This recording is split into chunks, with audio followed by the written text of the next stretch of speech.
कालू तमें मते आज जाए किछि भी देन ना सुनार चूड़ी ना सुनार हार। मो माँ मते बाहाघर बेले सुनार हारटिए देइथिला जे ताकू भी तमें बिकी खाइदेल। मु किछि जानिनी, मते एबे गोटे सुनार हार आनिकी दियो। रानू तमें चिंता करनी, मु को पक्षीर सुनाहार चोरी करके तुमको आनी देदेवी।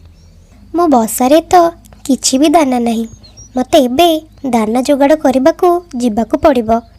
मीनू चढ़ेई दाना जोगाड़ करबाकू चलिला।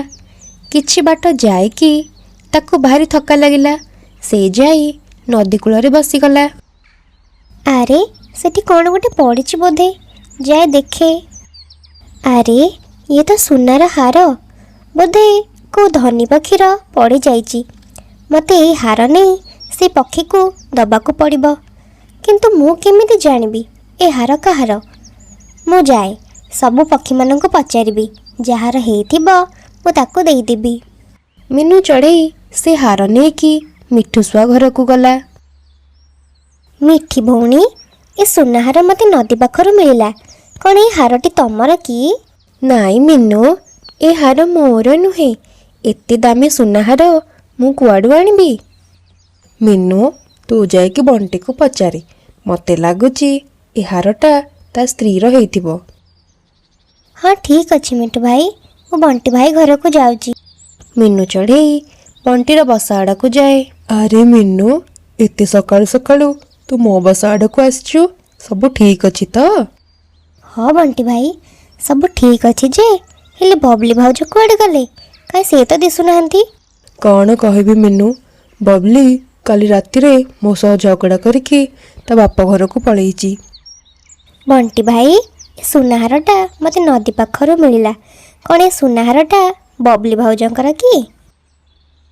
मीनू ए हार मो स्त्रीर केमिति हेइ परिबो? सुना हारटे देई पारलिनी बोली तो बबली सह मोर झगड़ा हैला, आ से ता बापा घर को पळेइला। तमे व्यस्त हुआनी बंटी भाई, ए सुनाहार जହାର मु ताकू देई सारला परे आमे दी जण मिसिकी बबली भाउज घर को जिबा, आ तांको बुझेकी एठिकी नहीं आसीबा। धन्यवाद मीनू, ए हार जହାର तू ताकू जल्दी दे दे, तापरे आमे जिबा बबली को नहीं आसीबा। मीनू चढ़ेई टूनी चढ़ेई घर को जाए। टूनी भौणी ए सुनाहार मते नदी पाखरु मिलिला, कौन ए सुनाहार तमर कि? ना ना मीनू, एते दामी सुनाहार मोर कुआडू हब? मते लागुची ए दामी हार निश्चय को धनी चढ़ेई हेइथिबो। किंतु टूनी भौणी आम जंगल तो सेमिति धनी चढ़ेई केही नाहंती, तो ए हार कहार हेइथिबो?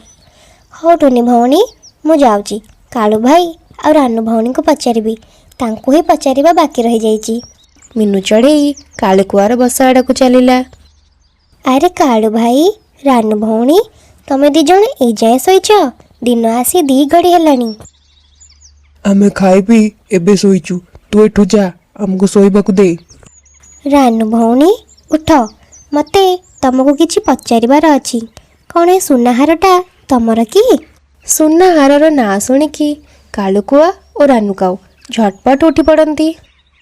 हाँ मीनू चढ़ेई ए सुनाहार तो मोर, याकू तो मु केबेठू खोजुथिली, एइटा तते कोउठू मिलिला?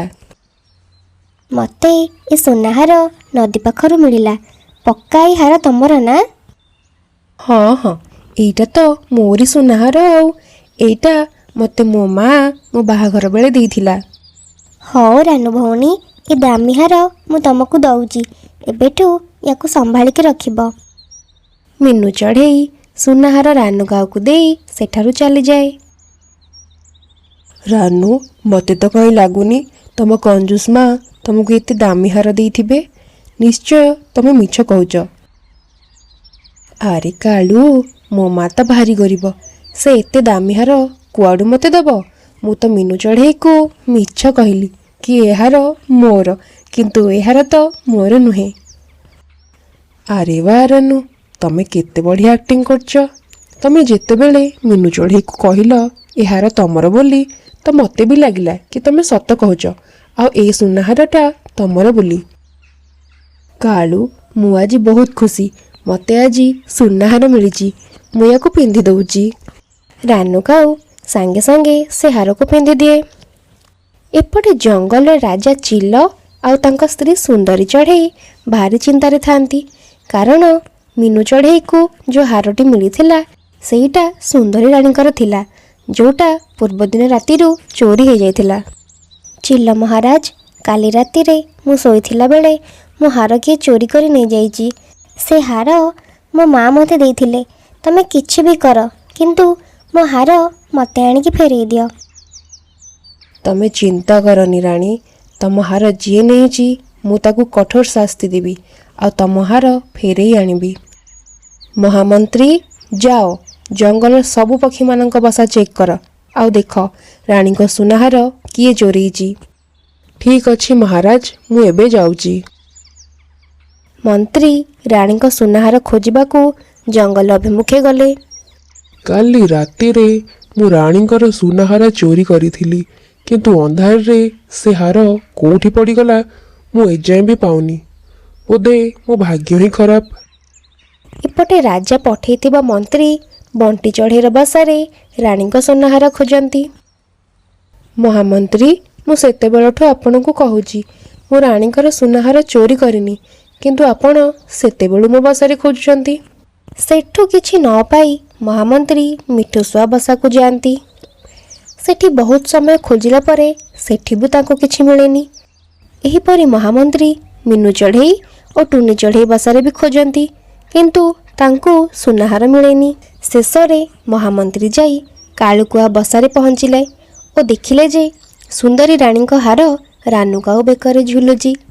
ଆଚ୍ଛା, ତ ସୁନ୍ଦରୀ ରାଣୀଙ୍କ ହାର ତମେ 2 ଜଣ ଚୋରି କରିଛ। ଚାଲ ଚାଲ ଏବେ ରାଜାଙ୍କ ପାଖକୁ, ତାପରେ ମଜା ପାଇବ। ଆରେ ଏ ତ ମୋରି ହାର, ଏଇଟା କୋଉ ରାଣୀଙ୍କର ନୁହେଁ, ଆମେ କୋଉ ରାଜାଙ୍କ ପାଖକୁ ଯିବୁନି। ମହାମନ୍ତ୍ରୀ ସେ 2 ଜଣଙ୍କୁ ତାଙ୍କ ବସାରୁ ଉଠେଇ ଆଣିଲେ। ସୁନ୍ଦରୀ ରାଣୀ ତାଙ୍କ ହାର ପାଇ ବହୁତ ଖୁସି ହେଲେ ଓ ଚିଲ ରାଜା କାଳୁ ଓ ରାନୁକୁ ଜେଲରେ ବନ୍ଦୀ କରିଦେଲେ। ଏସବୁ ତୋ ଲୋଭ ପାଇଁ ହେଲା ରାନୁ, ନା ତୁ ମିନୁ ଚଢ଼େଇଠୁ ମିଛ କହିକି ହାର ଆଣିଥାନ୍ତୁ, ନା ଏଇ କଷ୍ଟ ଆମକୁ ଭୋଗିବାକୁ ପଡ଼ିଥାନ୍ତା। ସେ 2 ଜଣଙ୍କୁ ତାଙ୍କ ମିଛ କହିବାର ଫଳ ମିଳିଲା।